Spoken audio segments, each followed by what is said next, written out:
Welcome है आपका हमारे यूट्यूब चैनल में। तो आज की वीडियो जो होने वाली है आपकी एग्ज़ाम की दृष्टि से बहुत ही महत्वपूर्ण होने वाले हैं प्रश्न। मैंने बहुत ढूंढ के प्रश्न लाए हैं, ये एग्ज़ाम में बार बार आते हैं। तो पहला प्रश्न है आपका, अलीगढ़ में स्थित मोहंडनम एंग्लो ओरिएंटल कॉलेज को किसने स्थापित किया था? तो सैयद अहमद खां हैं, या फिर बबरुद्दीन तैयबी हैं, या फिर अब्दुल कलाम आज़ाद हैं, या फिर मोहम्मद अली जिन्ना है। तो आपका राइट आंसर है सैयद अहमद खां इज द राइट आंसर। उसके बाद है विलियम बेंटिक के द्वारा सती प्रथा का किस वर्ष में अंत हुआ? तो 1825 है, या फिर 1827 है, या फिर 1829 है, या फिर 1830 है। तो आपका राइट आंसर है 1829 इज द राइट आंसर। उसके बाद है भारत में दास प्रथा जब अवैध घोषित किया गया था? तो 1843 में, या फिर 1853 में, या फिर 1863 में, या फिर 1873 में। तो भारत में दास प्रथा 1843 में अवैध घोषित किया गया था। उसके बाद है भारत में प्रथम रेलवे लाइन किस ब्रिटिश गवर्नर के समय बिछाई गई थी? तो लॉर्ड डलहौजी है, या फिर लॉर्ड कर्जन है, या फिर लॉर्ड बेलेजली है, या फिर लॉर्ड लिटन है। तो आपका राइट आंसर है Lord Dalhousie the right answer. उसके बाद है भारत में अंग्रेजी शिक्षा किसके द्वारा लागू की गई थी? तो वारेन हेस्टिंग है, या फिर लॉर्ड रिपन है, या फिर लॉर्ड डलहौजी है, या फिर विलियम बेंटिक है। तो आपका राइट आंसर है विलियम बेंटिक। ठीक है। उसके बाद है लॉर्ड कॉर्नवालिस की कब्र कहाँ स्थित है?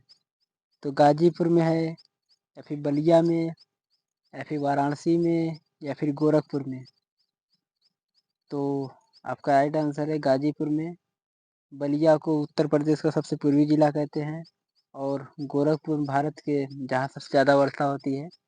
क्वेश्चन भी आता है कि यूपी में सबसे ज़्यादा वर्षा किस राज्य में होती, किस जिले में होती है? तो आपका राइट आंसर होगा गोरखपुर। ठीक है। उसके बाद है अगला प्रश्न,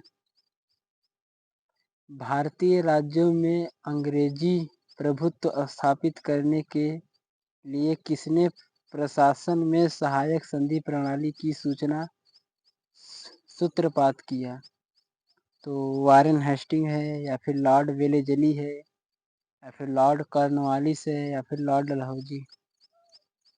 तो आपका राइट आंसर है Lord Wellesley the right answer. उसके बाद निम्नलिखित में से किसे भारत में स्थानीय स्वायत्त शासन का जनक माना गया है? तो लॉर्ड डलहौजी, या फिर लॉर्ड कैनिंग, या फिर लॉर्ड कर्जन, या फिर लॉर्ड रिपन। तो आपका राइट आंसर है Lord Ripon is the right answer. ठीक है।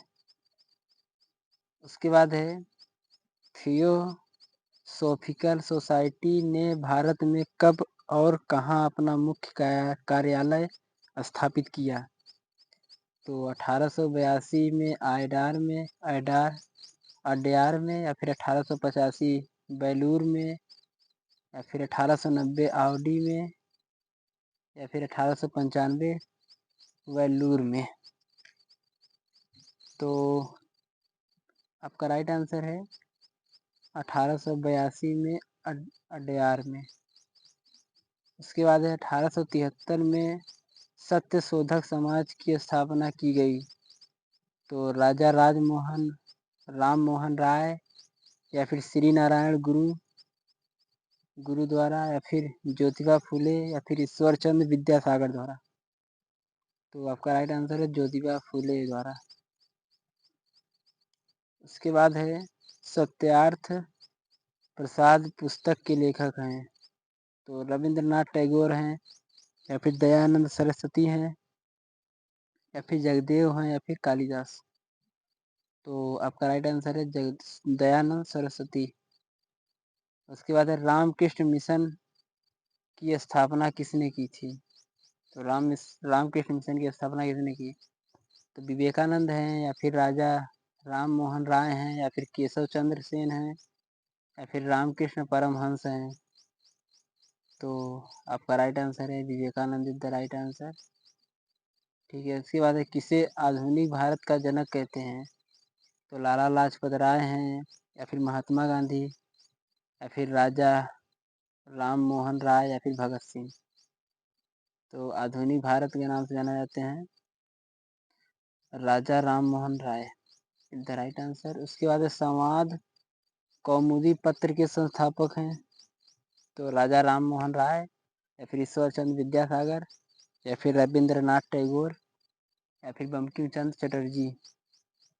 तो आपका राइट आंसर है राजा राम मोहन राय।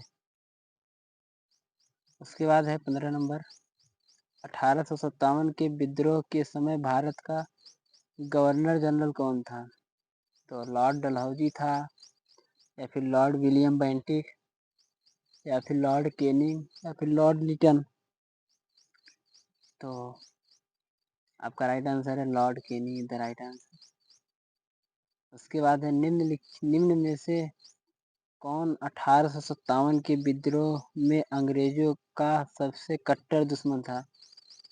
तो मोहम्मद अहमदुल्ला शाह थे या फिर मौलाना इदाउल्लाह थे या फिर मौलाना जफलेहक थे खैराबादी या फिर नवाब लियाकत अली। तो आपका राइट आंसर है Mohammad Ahmadullah Shah is the right answer. Option number first is the right answer. ठीक है, उसके बाद है भारतीय राष्ट्रीय कांग्रेस की पहली बैठक किस शहर में हुई थी। तो कलकत्ता या फिर मुंबई या फिर अहमदाबाद या फिर इलाहाबाद। तो आपका राइट आंसर है मुंबई। उसके बाद है इंडियन नेशनल कांग्रेस के संस्थापक कौन थे। तो व्यामेश चंद्र बनर्जी या फिर माइकल ह्यूम या फिर महात्मा गांधी या फिर एलन ऑक्टेवियन ह्यूम। तो आपका राइट आंसर है एलन ऑक्टेवियन ह्यूम। उसके बाद है इलाबर्ट बिल विवाद किस वायसराय के कार्यकाल में उभरा था। तो रिपन था या फिर लिटन या फिर डफरीन या फिर नॉर्थब्रुक।